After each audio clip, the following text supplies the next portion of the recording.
even now, today, you can hear these narratives of what's fair and what's just being weaponised against Māori. They can only do that in the absence of the story of colonial harm. They have to wipe the slate clean to say that it's unfair to provide anything to Māori that isn't provided to other people. So it's the erasure of that history that creates the context for them to say, well, this, what we're doing is fair.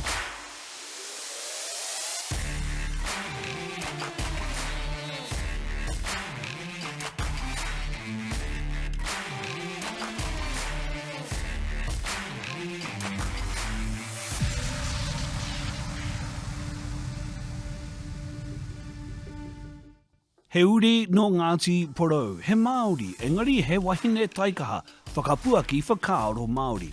She's an advocate, passionately talking about kaupapa Māori, tino rangatiratanga. But her research and her master's thesis was focused on the doctrine of discovery. So what is the doctrine of discovery? How does it apply to Māoridom today? And what can we learn from this to help us achieve, perhaps, kotahitanga, rangatiratanga, and mana motuhake? We'll also talk about her whānau and her father and his refusal to be a part of the police work at Bastion Point, Takaparafo. She has always seen and heard about her whānau responsibility to work for Te Ao Māori. This is the story of Tina Ngata, he uri no Paraurangi, on Indigenous 100. Tina Ngata, tēnā koe. Kia ora rā, Julian Wilcox. Good to have you as part of Indigenous 100. It really is, because I've seen you and heard you a lot. And there are things that I want to ask you about, because I've heard you talk and I went, wow. The way that you think and the way that you explain, I've been looking forward to the opportunity. Nice. So let me start with an easy question first. Right? What is the doctrine of discovery? Oh. Just give me your whole thesis quickly. In 5 minutes. 5 minutes, eh? No, but seriously, because people hear these phrases and I don't know if we really understand what they mean. Yeah, no, you're right. And it often gets misperceived. So Yeah. a lot of people talk about it being a law, and that's an easy understanding, but it's not quite right. It started out as a series of laws from the Vatican, but these laws over years became a part of society. They became a part of what is normal and what we call the social psyche. It fed into the social psyche. So after a while, after that period of time, it becomes a social philosophy. So technically the doctrine of discovery is a social philosophy. It's a way of understanding the universe and behaving and acting as a society that's rooted in these laws from the 14th century. How does it supposedly apply to Aotearoa, New Zealand? Well, it applies to all colonial nations. It's a part of, that social philosophy is a part of colonial nation building. Yeah. So even the idea that you have an entitlement to colonise, the idea that it's permissible for one group, that being Europeans, that it's permissible for one group to invade and claim other nations. That is what takes what would normally be immoral and makes it moral. Unpermissible and makes it permissible if it's done by European nations, European Christian nations in particular, against non-European, non-Christian nations. So if that's what gives them the entitlement to do that, and then once they've done that, it's not just we're going to do it once and then go home, right? They go there and then they need to find out a way to keep taking.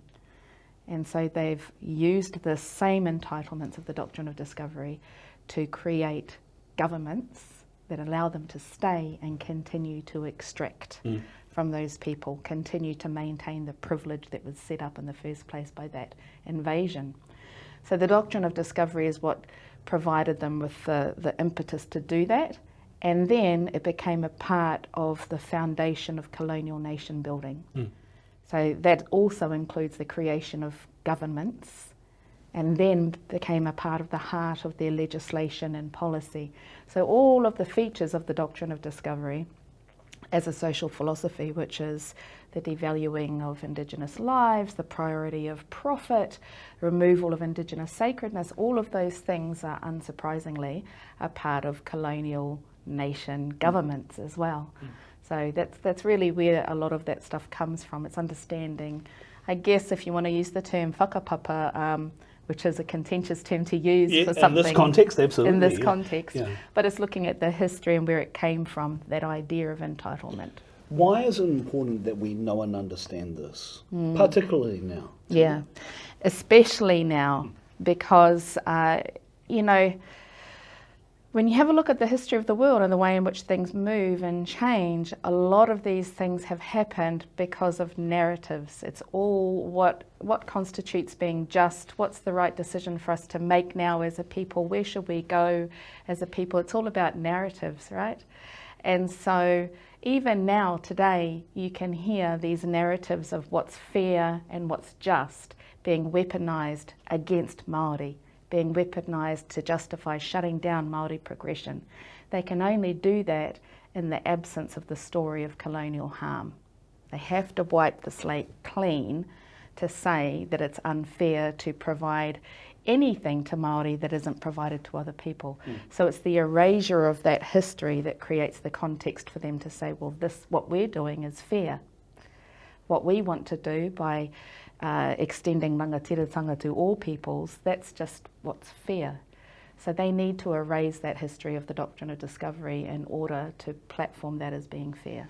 And these are not things that are being made up. These are motivated by a specific community, planned and strategically being implemented, and constructed over a period of time, and introduced strategically, obviously through a government or through a coalition government. The fear, therefore, is that because, and some would say we are strategically prepared to do this, and maybe even in a position to be able to implement a response, a long-term response to this, to ensure that our rights and interests and equity and all those kind of things are protected and guaranteed. But it feels like we are always on the back foot with this, Tina. How can that be the case when we know sometimes these things are coming? People like David Seymour have been very obvious about what they've been looking to do over a long period of time. Why does it feel like we're always on the back foot when we're trying to counter or indeed trying to protect our own rights and interests with people like this? I think the colonial project has become very sophisticated over the years at convincing us that we have achieved liberation.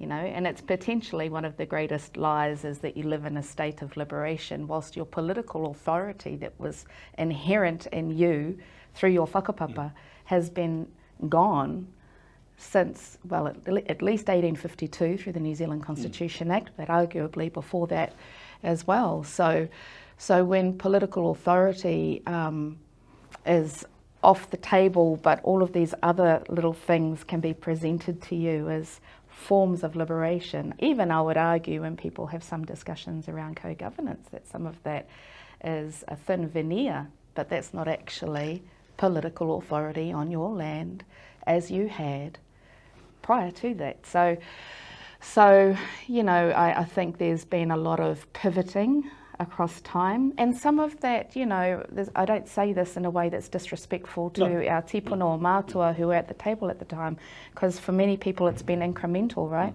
And the issue with incrementalism is that sometimes you can take an incremental approach and it can take you a little bit off track. And so... and do you feel that has happened, certainly recently, which has allowed people like this coalition government to do what they're doing now? Is that we've been satisfied with the incremental steps that may have got a bit wayward and have taken us off really a true tino rangatira, or whatever we want to call that path, but a rangatiratanga path that we should have, as guaranteed and enshrined with Te Tiriti o Waitangi. Okay, because there's lots I want to talk about in this vein, and I do want to hear how you think we can solve some of these issues. Should we remove incrementalism in the way it is currently presented, or not even in the way it's currently presented now, but it has been presented to us, things like co-governance? Should we ignore those things now, do you think? I think we have an Overton window, this small window for opportunity of transformation. that's happened as a result of this government. And I think if we squander the opportunity to push some big change through, I don't know when that opportunity is going to come around again. So talk to me about that. What did you call it? The Overton Window. The Overton Window is when a number of different factors come together at one particular time to make a potential, to create potential for change or for something to happen. So a particular thing that might have been difficult to talk about a few years ago, all of a sudden there's an Overton Window that comes out and you can talk about it. Diddy, you didn't know we were going to talk about Diddy today, did you? Who could have raised issues about Diddy being an oppressor 2 years ago? The Overton Window wasn't open. If you tried to raise your voice about something bad that he did 2 years ago, that opportunity wouldn't have been there. You probably would have been shut down and ridiculed for attacking a black man, as many people have been. Harvey Weinstein and others. Exactly. And so the Overton Window, which has partially been created through the Me Too movement, through the Weinstein issues, and now the discussions and the court case from last year with his ex-partner, all of that has created an opportunity for people to be able to talk about it now. So that's what an Overton Window is. And so we have an Overton Window now to talk about things like, jurisdictional authority, political authority on our own whenua. And what I can see is that we can get caught up in talking about the minutiae, and that actually works for the coloniser, for us to talk about the minutiae and not talk about political authority, which is the real underlying power. Do you think the conversations we're having around kōrero have ignored the things like jurisdictional authority? Now, I'm really interested in this because I've seen some of the examples of this with the Nishka, some groups in British Columbia, and things like that. So I do want to talk about that. But are we having the wrong conversations now when we have hui āmotu, when we focus on kōrero, which I think kind of is implicit?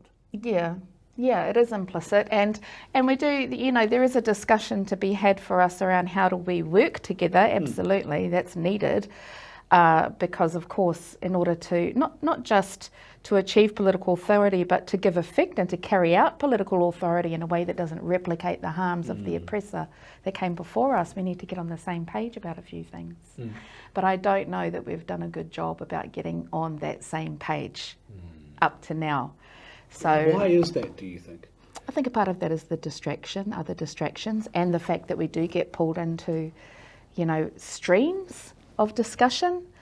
And political authority has been treated like another stream of a discussion, as opposed to a kaupapa matua that really informs all of those other streams. So I don't think we're giving due deference to the issue of political authority and what that looks like. And of course, matike mai is such a formative discussion. We can't have this discussion without pulling in matike mai and all of the work that has already been done to date to talk about what a treaty-centred constitution might look like for this government, so that we're not constantly caught up in, the fruit and the leaves of the problem, but actually getting into the root and the stem of the issue. What does the ultimate constitutional structure for this country look like to you?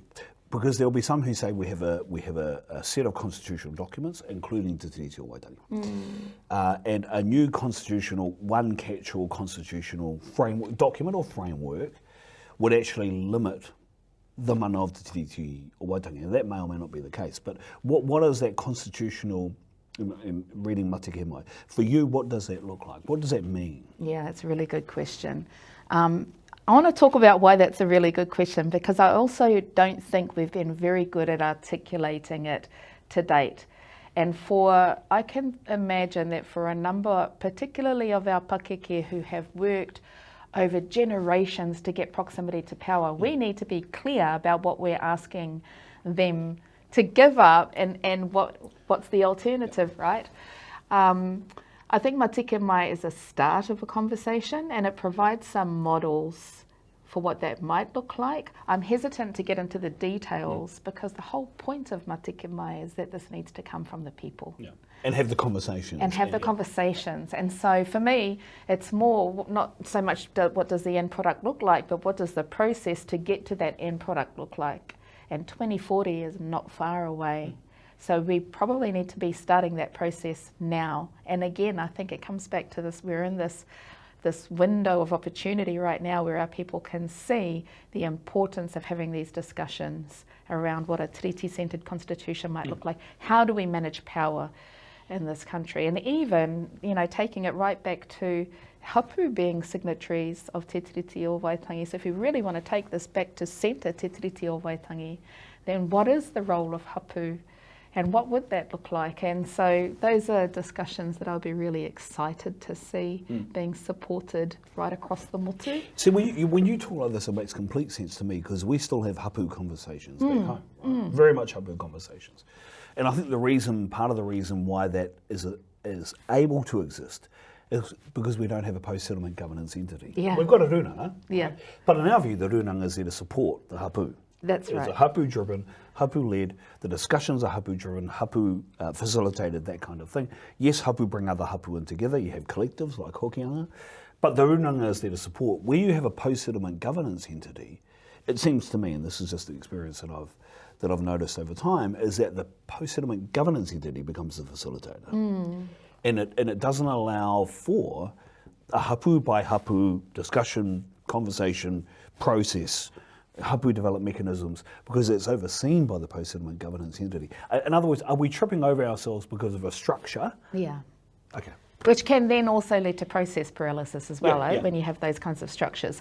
And then the other part of that also is most post-settlement governance entities, their day-to-day business is managing assets as well. And so there's a bit of a tension there between those who are charged with managing assets and those who have proximity to power and are able to influence power.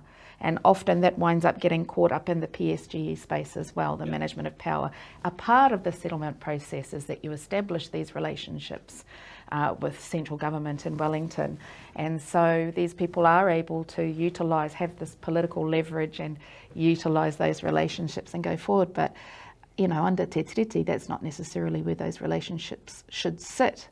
And I think most PSGEs would argue that they are there to support the well-being of hapū. But I think if you ask hapū around the motu whether or not that's how they feel the situation is reflected for them, you'd possibly get a different answer. So what does jurisdictional authority look like at a hapū level? Oh, jurisdictional authority at hapū level?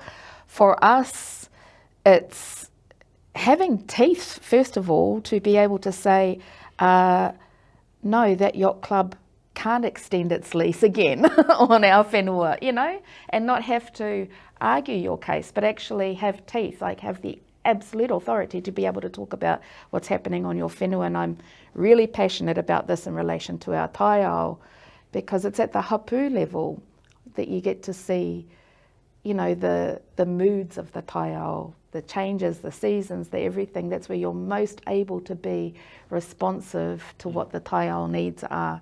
So having a level of power that reflects that, that is able to give effect to that relationship as well at a hapū level, I think that's most appropriate. Even extending to incarceration and your people who are incarcerated for various crimes, or what that looks like as well. Incarceration is such a huge part of the colonial complex, such a necessary part of the colonial complex as well. And you've seen that hapū have a powerful role to play in supporting our whānau who have been through that system as well. I've seen hapū, the effectiveness of hapū who reach into that wharehere, pull that relation out and then put them through their own processes to reintegrate them back into whānau, hapū, and those spaces as well. Yeah. But our ability to do that is very limited. Yeah, well, I think we start to see some of it when we, say for instance, Oranga Tamariki, we've got a lot of hapū now who, not through a relationship with Oranga Tamariki, by the way, have just made a start, yes, sometimes at an iwi collective level, where they said not one more child more. Yeah. Kia mai ki te hapū. Right. So we're seeing more on that. Is Policing as well. Policing is a big one. Policing as well, that's right. Are these the kind of threads of jurisdictional authority that we can start to look at and lean on and go, well, we're already kind of starting there, why don't we just try and extend a bit more and see how we go on other things? Yeah, because by the way, they work, right? Yeah, they work, they do work. And even the creation of bylaws, the creation of laws, you know, the different kinds of things that you can do within your area, within your rohinga. All of those things have been trialled overseas. It's a complete myth and fiction that there's no place where these things work. They absolutely have been done, and they work in different places and frameworks. Reservations. There's limitations to it in different spaces, but also you can have a look at the Sami government as well. So there have been various iterations of jurisdictional authority utilised around the world by Indigenous nations, and it's worked in different degrees. Not any one of them, I think, would wholly be appropriate to here, because we need to make it appropriate to our context, but all of those are examples of how people can develop that. And they're still on their journey to extend and expand their jurisdictional authority as well. Yeah. See, I was always of the misconception that you needed to remove Crown title to get jurisdictional authority. Now that's happened also, by the way, when you look at Tūhoe and Waikato Moana, right? The removal of Crown title there is, by the way, as an Ngāpuhi, you go, well, if it can happen there, why can't it happen here? Particularly if you have a tribunal finding that says to Paparahi o Taraki, which says, well, actually, we never ceded sovereignty, that's where the conversation should start. And by the way, you've already agreed of removal of Crown title, or indeed not the non-placement of Crown title, actually, on certain tracts of land. So that's something that we can follow. But I always thought that's what you needed to be able to get jurisdictional authority. Is that not the case? No, you don't need to remove Crown title, although that can be a part of the process as well. And even what you were just saying made me think about the whole aspect of the settlement process where title has been moved out from the Crown, and that becomes the basis for why that land can't be returned back to the people, you know. So there are different aspects of authority like that need to be questioned as well around, you know, when we say, the Crown has become very sophisticated at pivoting and giving us like a simulacra of mana motuhake, but it's not exactly that. So the settlement process is a perfect example of that, where they'll say, okay, but if land has gone out of Crown title, we will now say that land can never be returned back to you. So that's an example of the Crown using undue authority within the settlement process to be able to manage how that settlement plays out for our people. That's absolutely something that needs to be reconsidered.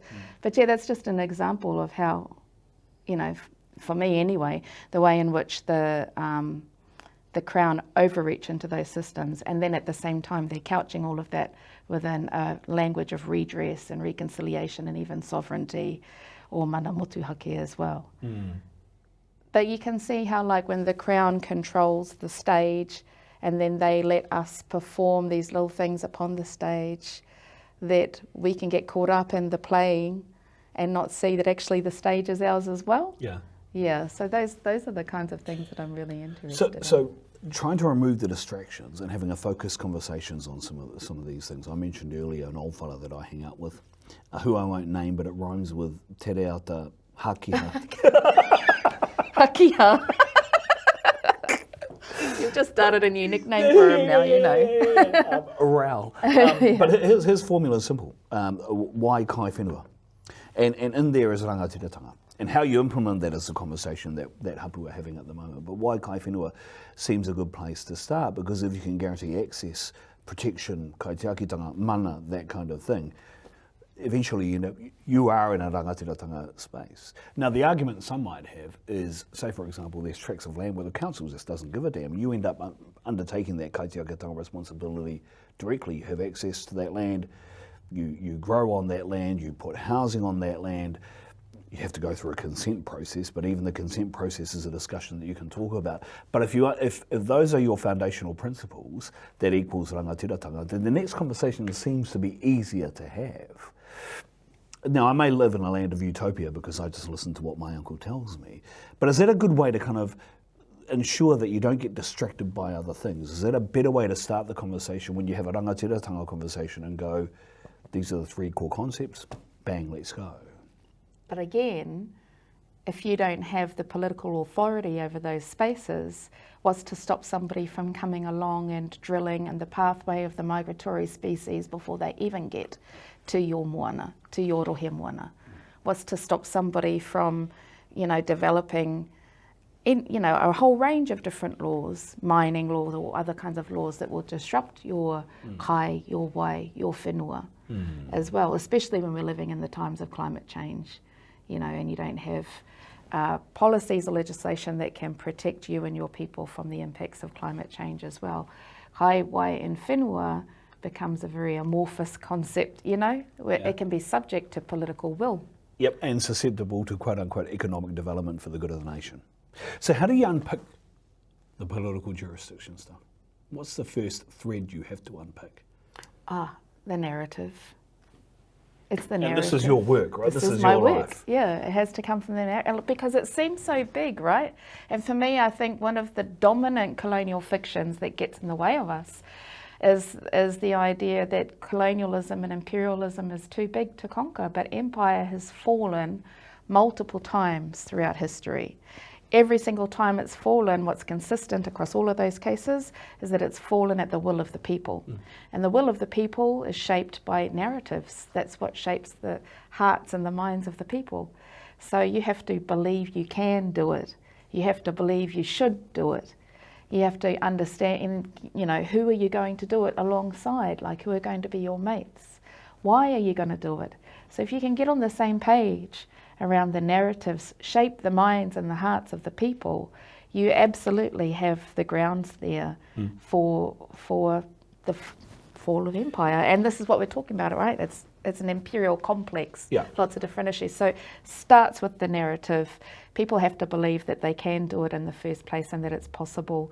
It's hard to do that when you're in the middle of the muck. And one of us used to talk about the incarceration of the Indigenous mind. The idea that when you put walls around someone, they can forget what the sky looks like. When you box them up for so long, they can actually become fearful of being in open, free spaces as well, and they'll feel more comfortable to be in an enclosed kind of institutionalized setting because that's all they've come to know.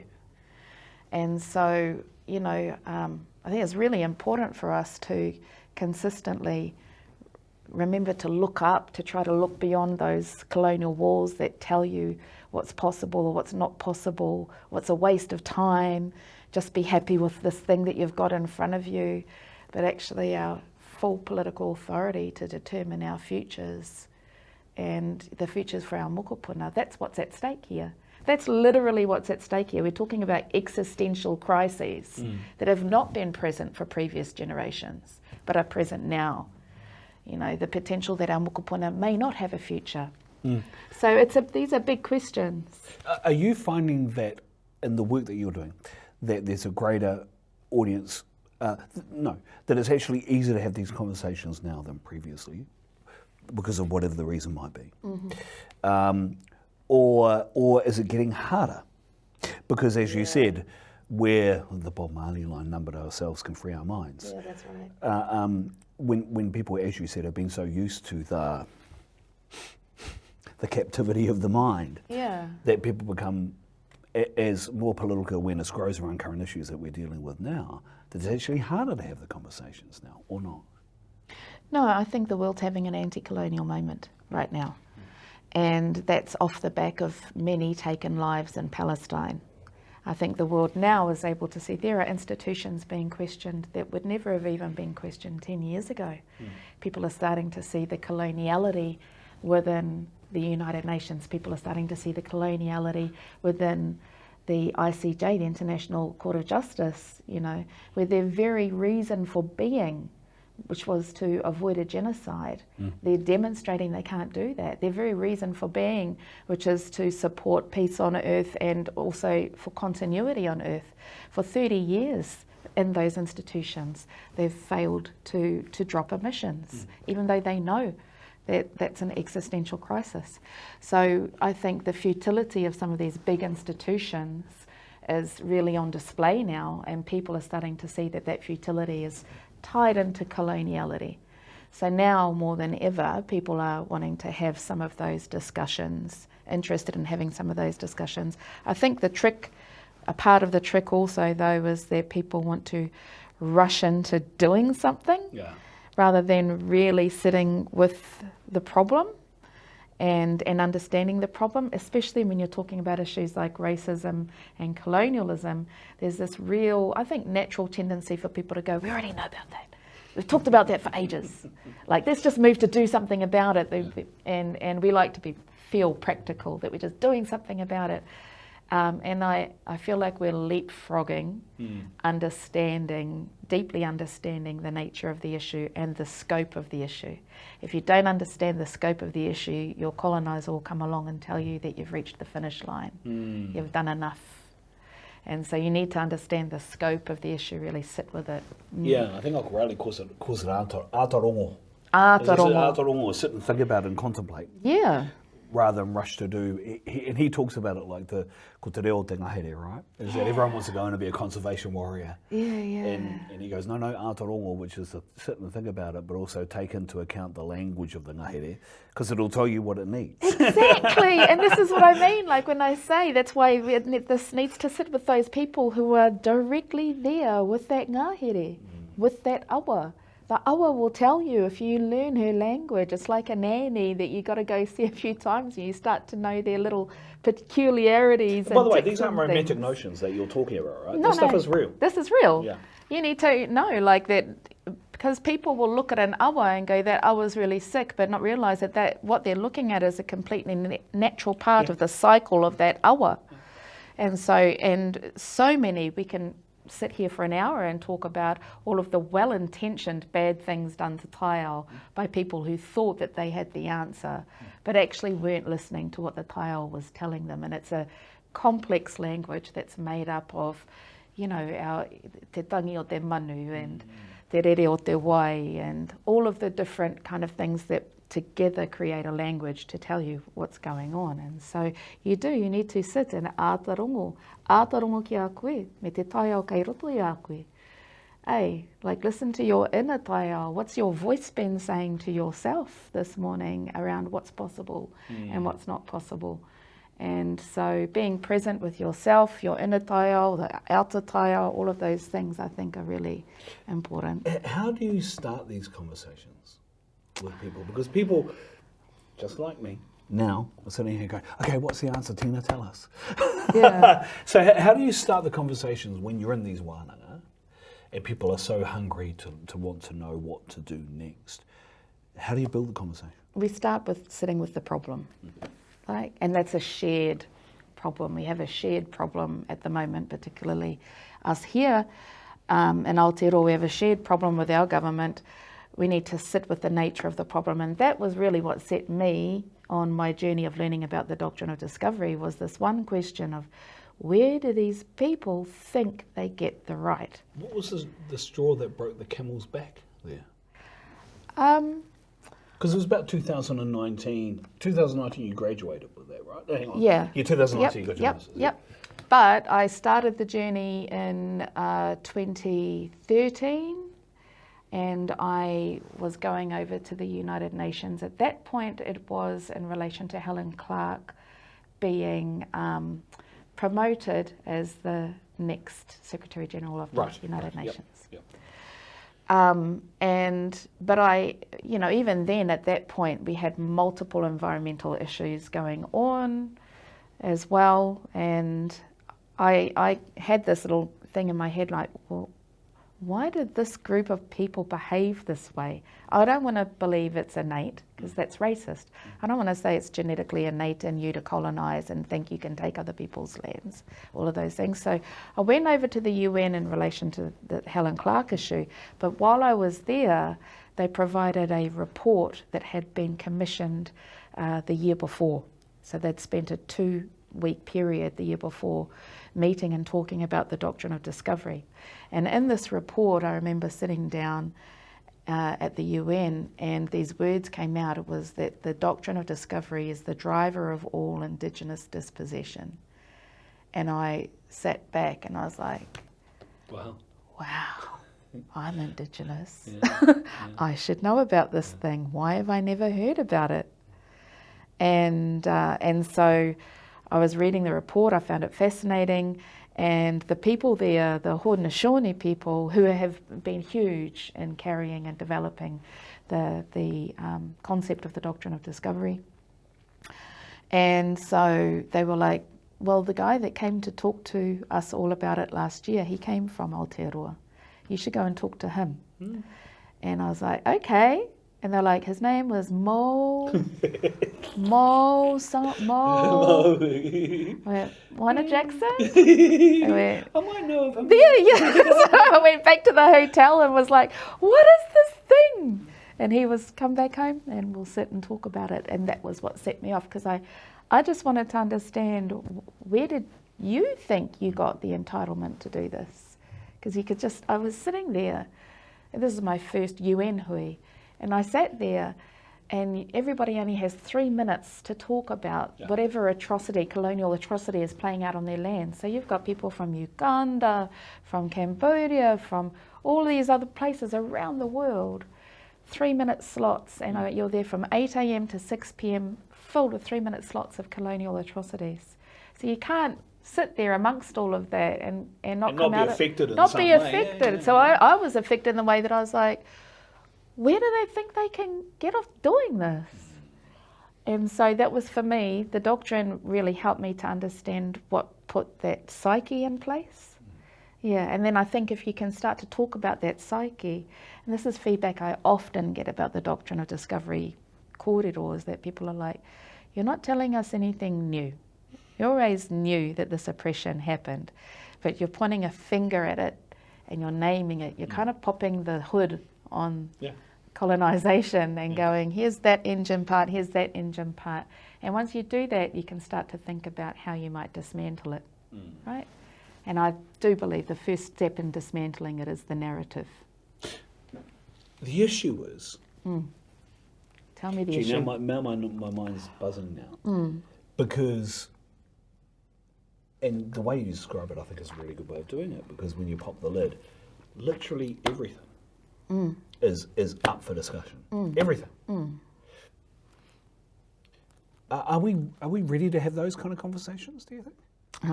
Can we afford not to? Because it is literally everything, right? Yeah. It's everything, including our children and mokopuna futures. Yeah.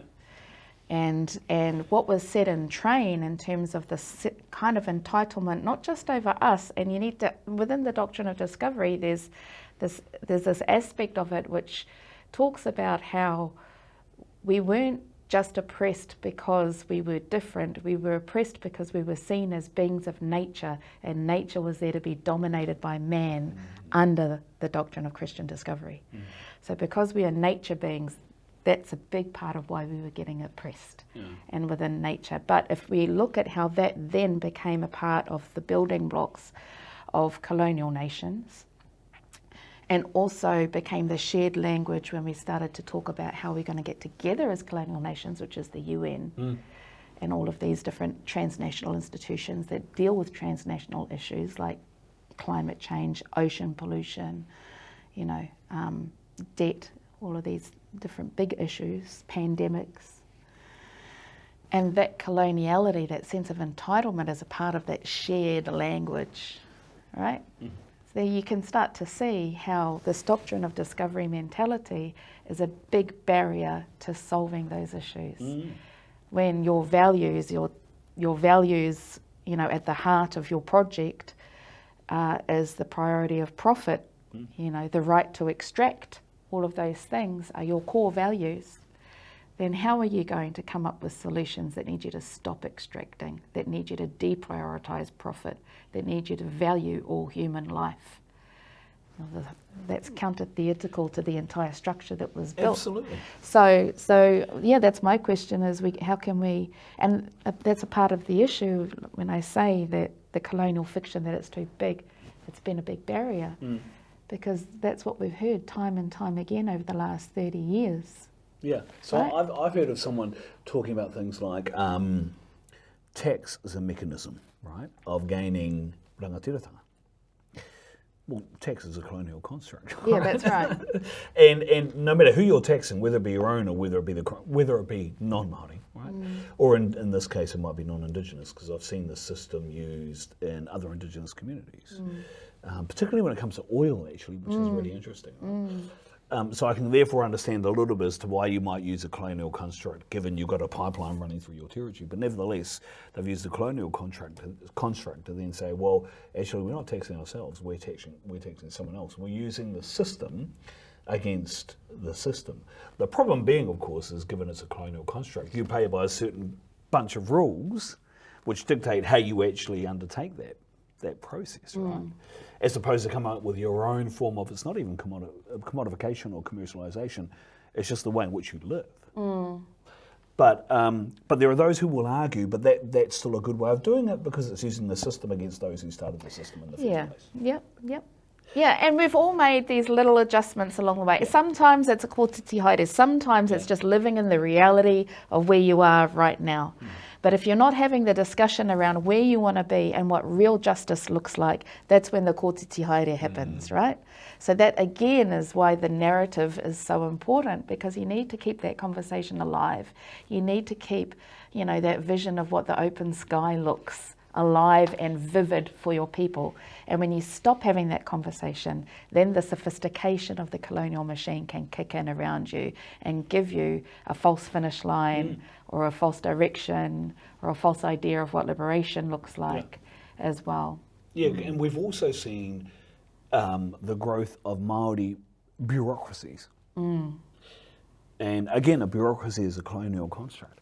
For instance, I read Dr. Eru Tarina's thesis around what does the ideal Indigenous institution, for want of a better way of putting it, what does it look like? And he used 3 examples. You had Kamehameha, you had one in Canada, and then you had Ngaito.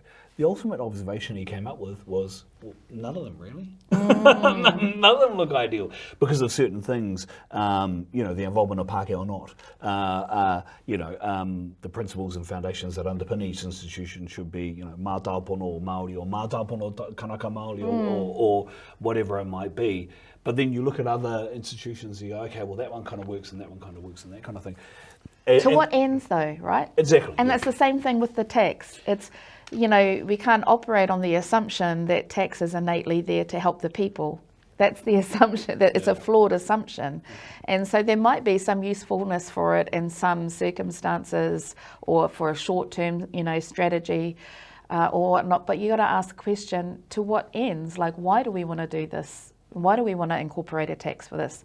If the idea is that it's to look after your people or to protect this whenua, is that the only way to do it, Yeah. So there's multiple ways that you could approach a particular issue. And a part of that, the colonial construct, is that it's giving you these, what you think are solutions. But again, you need to sit with the problem, understand the nature of the problem, and then you'll figure out whether or not those solutions are going to be appropriate to it. Yeah, I think, and one of the arguments I hear a lot is people going, we just need something that helps us protect our territory. Right. You're already... Yeah. But this is why things have, for example, you might have a hapū authority, right? And the idea is to protect that rohe. And then I go, okay, but what about where there's shared whakapapa across, say, waterways? How do you do that? The isolationist approach isn't going to work because you've got shared whakapapa across something, which, by the way, you don't control. It's got its own kaitohu, it's got its own hatua and all that kind of stuff. So then you go, okay, well then you've got to have shared kind of, for want of a better way of putting it, jurisdictional authority, whatever it might be. Hapū, rangatira over there. Then how does that work? And then the people start getting, this is where the other thing goes. And you probably know from this that being a part of some processes, settlement processes, you get into these conversations and you go, oh, what are we doing? But, then you start talking about cultural redress and go, that's not what we're talking about. But again, that's happening within this construct of a settlement process. Exactly, and that settlement process, like, as I said before, has all of these crown constraints around it that direct the conversation in a particular way, that raise hostilities between whānau, between hapū as well. So there's all of these pressure points within the settlement process that actually make that a really unhealthy Yeah. context within which to have that discussion. And by the way, we're not even talking about resource allocation. No, right? that's the right. Resource allocation hasn't even come into it. Yeah, that's before we even get to those kinds of questions. Yeah. And so, and that's the other thing, just 250,000 years the world has had Indigenous ways of knowing, being, doing, and relating to our neighbours and other people around us before this 500-year, very harmful blip, but before this 500-year blip. And so we have ways of relating to each other. That's the other, colonial fiction, is that we didn't have ways to be rational. We didn't have our own legal systems. We didn't have our own governance systems. We didn't have our own ways of peacemaking. They always want to talk about how, warriors, war makers, warmongers. We were incredible peacemakers, incredible negotiators, and we knew how to, how to establish he tatau pounamu and maintain it as well. And so there's an overdue focus on us as war makers and not as rational peacemakers and relationship forgers and being able to look after these things in a shared way. The same with our moana. Look at the way in which the Convention on the Law of the Seas by the UN has come up and carved our moana up into these exclusive economic zones and high seas and all of those kinds of things which have shattered relationships that have been in place for thousands of years. But we absolutely, it's a complete colonial fiction, and that whole process was built on the colonial fiction that we didn't innately have ways to look after shared property or shared spaces, even though we'd been doing it very well for thousands and thousands and thousands of years before that. But no, we needed a colonial entity to come along and manage us and tell us, okay, you get, like you're dealing with a kid's room. I'm going to put this line in the middle of the room. You stay on your side. You stay on your side. Otherwise, you're going to fight. Yeah. And so I think it's a fiction to suggest that we can't look after these shared interest spaces and manage our own relationships. It's a fiction that we would inherently be in conflict with each other if we have an area of shared interest. That conflict that usually comes up within the settlement process, I would say, is more largely due to that colonial context and all of those pressure points that they place around those discussions than being a reflection of our ability to manage shared resources. Where did you learn to be such a good communicator? He taonga whakapapa tēnā. I would say our parents. Knowing the surname? When I think about that, but I think about all of our family meals. We were always encouraged to speak our mind. Yeah, man, you should sit around our tables. The debate was always encouraged. Being clear, saying what you mean, meaning what you say was always encouraged. And we would debate, intergenerationally too. We would debate issues. And I've always looked at my papas, my uncles, my aunties, especially the aunties, debating all of these issues as well and being very clear about what they say. I had the great privilege of, and many others, of going to kōrero with Mate Kaiwai. Oh, yes. Oh, beautiful. Speaking of kōtiti, I always tried to whakakōtiti the akomanga to try and get out of it what I wanted. Just different words. Beautiful queer. And then I had the privilege of interviewing Tina Ngata. Oh, yes. And completely different again. Yeah. And man, I had to work for that. But what I got from them was there seemed to be it was almost like they felt they had a responsibility of doing certain things. Yeah. But so I've got Ngāti Porou whakapapa from the few family, but I'm not Ngāti Porou. Yeah. But these people would share. Yeah. Because it felt like to me they felt they had a responsibility carrying on from a number of different things to do that mahi. Was that something that was instilled? Is that why that dinner conversation was always the way it was? To learn and to know and to understand, because there was a responsibility to do stuff. Yeah, and so when I talk about our whakapapa, those are the ones that I'm thinking about, like Papa Henare. We used to go around and have cups of tea and, do our visiting. Back in the ra when we used to do visiting, Sundays, grab your milk and bread and go visit this auntie or that auntie, take some cookies and stuff. So we used to go do visiting. We'd go see Papa Henare and Nanny Lorna and sit and listen to them talk very eloquently as well. And so, there was a sense of responsibility, I think, in all of those conversations, but also especially what my dad used to talk about a lot was to remember our privilege. And so that taonga constitutes a form of privilege that we have that's been cultivated with us to be articulate speakers. And so what do you... He's talking about, that privilege that he's talking about is that ability to be able to communicate and teach and learn. Yes, as well as, economic privilege, any economic privilege we might have as well. But just to remember that privilege is not yours alone to squander. You have to use that for the betterment of the people. What? So I guess it was always like, we have these things, we have these beautiful things, but that's not yours. It doesn't belong to you just by yourself. Came from all of these other people around us, and so how are you going to use it was always a bit of an implicit discussion in those spaces, Because when you get inculcated with that kind of sense of responsibility and duty, it can be a bit of a heavy burden, can't it? I guess it can if you don't have a point of difference to compare it to. If you've grown up like that, then that's just all you've known. And I really did grow up like that. My dad was, and my uncles, and which my uncles aunties. Are we talking about? So, and aunties. Yes, and so Papa Pie Henare is one of my darling uncles who was raised with Dad, and we often reflect upon, these, what the world looks like now and the gifts from then, and you'll talk, tell stories about Papa Paratene and how he was, really he tangata piri tata ki te tika me te pono. And so what does that look like today? And so there's Papa Pia Henare, and also my dad, Uncle Pat Ngata as well, the doctor.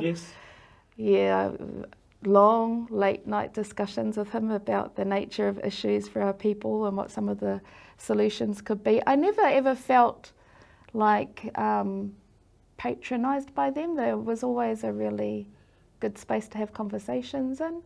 Papa Ron Ngata. He's an amazing fella, Pat the GP. I remember when he died, remember he live streamed his tanianga. Yeah. Which really www.tipapaku.com he joked about. He would joke about. Papa Brownie before him, he was, I think, the first that I know of. Which, by the way, was before Te Rekinui, Tātaurangi Kahu passed away, which everyone talks about when they think about that. And as you say, and it was hard. It was hard to do at that time. Well, not hard. I mean, we're talking about a group of people that will just ka hanga te tangata, te hanga te tangata. That's our kōrero within te whānau akaruai, ki maraihara. And that's very much a momo for the whānau. You just do what you got to do because you know you got to do it. And so that's very much the momo in that space, in our branch of the whānau. But I do remember a lot of condemnation at the time about, tikanga and whatnot. I think it had to come from people who were so deeply immersed in their tikanga that they knew how they could pivot in that space. And they knew that they were tau in the decisions that they had to make. And so they made those decisions. Uncle Pat made those decisions, and he made it in community, with his community as well. He didn't just do it by himself. He had held hui about it, made sure everybody knew. At the wānanga. Yeah. I thought it will start the narrative on that. It's interesting because my mate Te Anga Nathan's doing his doctorate on live streaming tanianga. Oh, wow. And I was not a fan of it. So when my uncle started, I said, no, we're not live streaming it. No, we're going to keep. And then people would say, hea te manu o te tanianga, he aroha. And I said, yeah, hara mai, whakatuhia mai tō, ki te aroha. I said, no, kaore tō aroha ki te whānau, kaore tae te hana mai, particularly during COVID. And then you start thinking about it, and as you say, A, it's provided the space to have these kōrero. And then B, it's about building that narrative. Because here's the other thing, you're setting tikanga going forward. Yeah, that's right. So the implications of that and all that kind of thing, which is related to what we were talking about. But okay, I understand now. I understand now that you really don't have a choice because of who you are.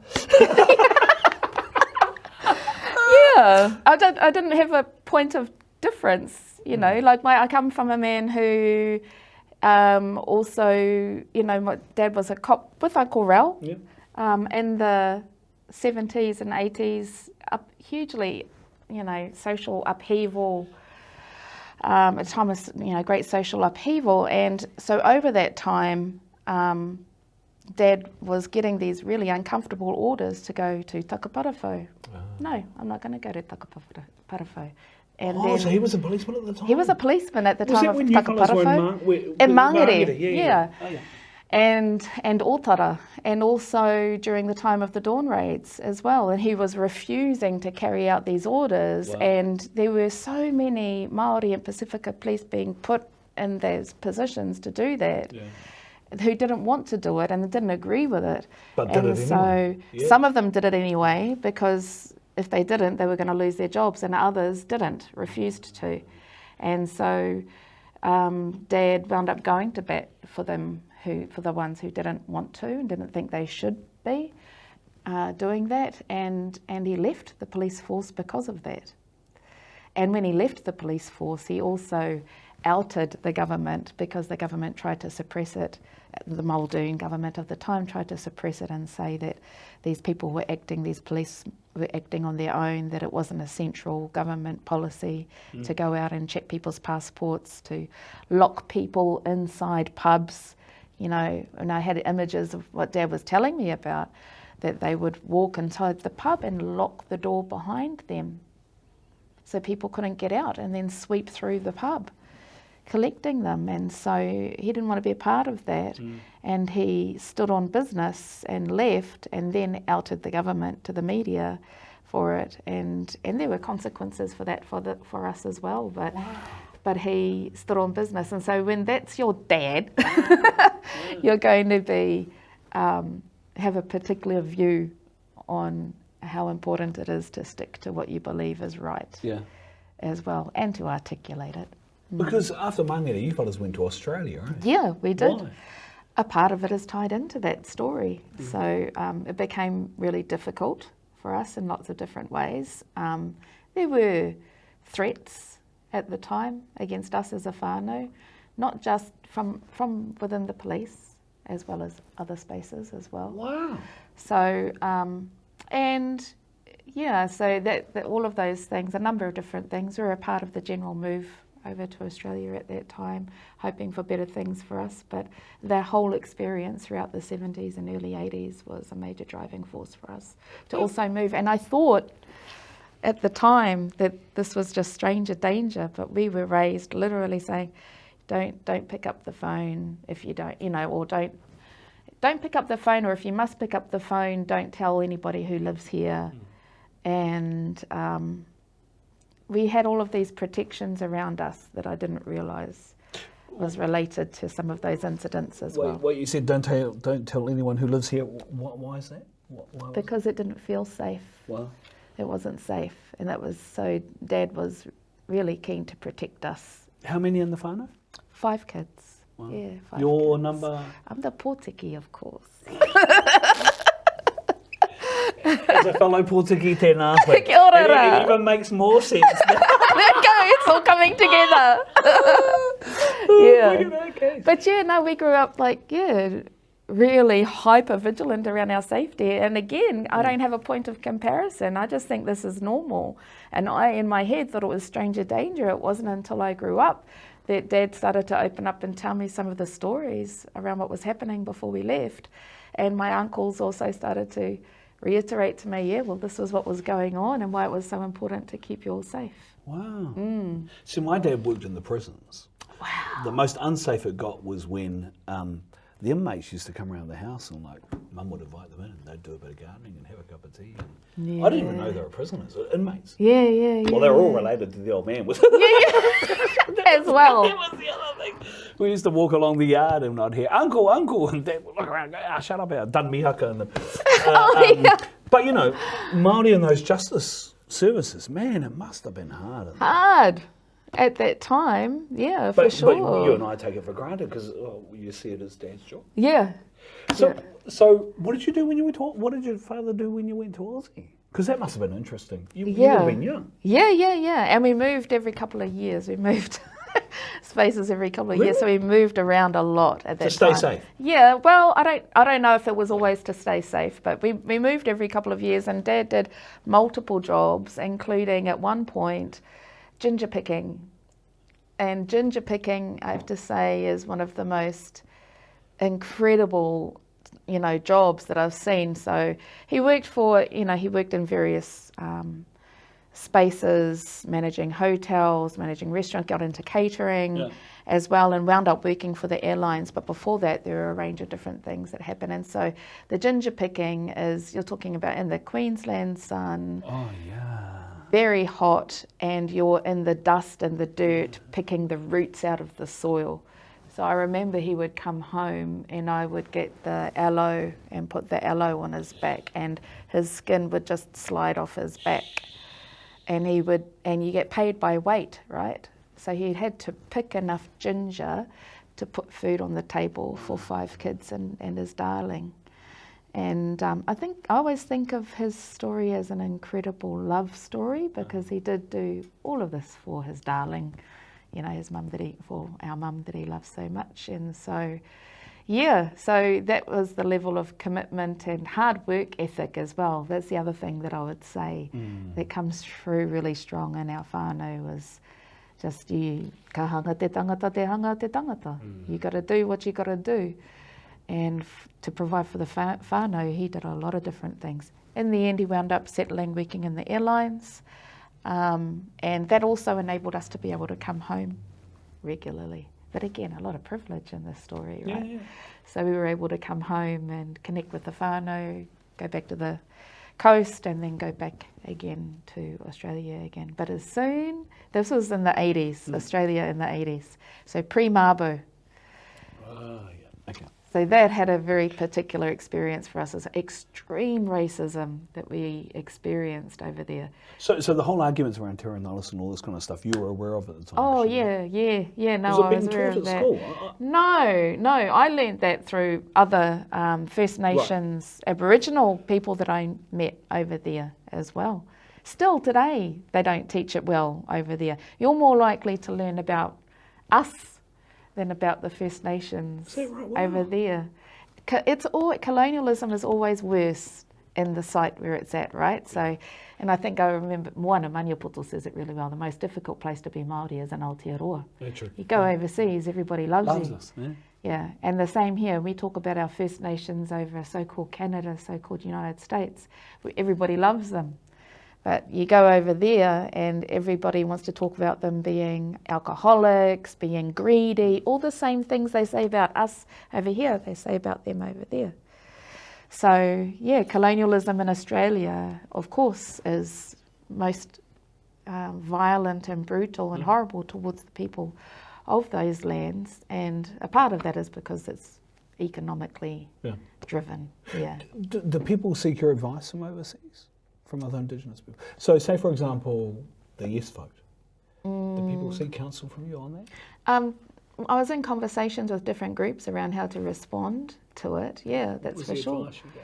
Go and talk to your other one up there. I just knew who resonated for me. And so Chelsea Watego, her position around the black no, what the black no meant. Like I was like, well, anything that I would have to say could be said better than me by her, and most appropriate from her. So that's where I would send them to. I'm cautious when it comes to giving advice about something that's going on in other people's lands, outside of reflecting on how that might connect to something that's happening here. Because I don't want to laterally colonise other people.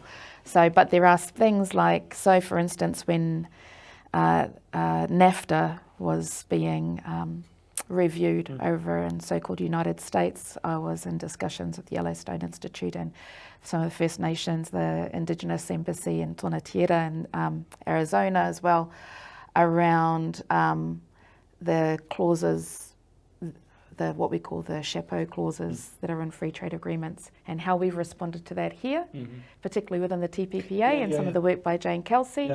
And then so those are really productive conversations, because we start to see the patterns of the colonial playbook when they can bring those contemporary issues to us, and we put that in that middle, in that space between us, and they go, this is what they're doing. And without us telling them what they should do, we can go, oh, this is what they did with us. And then one of our Canadian relations will come in and go, hey, And then we start to see the patterns. Yeah. And when we see those patterns, it's really helpful for strategizing our way around it. So on free trade agreements, and you've just piqued my kind of interest, because I don't understand how we as a country, how the New Zealand government can undertake free trade agreements without having settled, without actually having acknowledged big issues like Y262. And again, you talk about jurisdictional authority and constitutional authority and all those kind of things.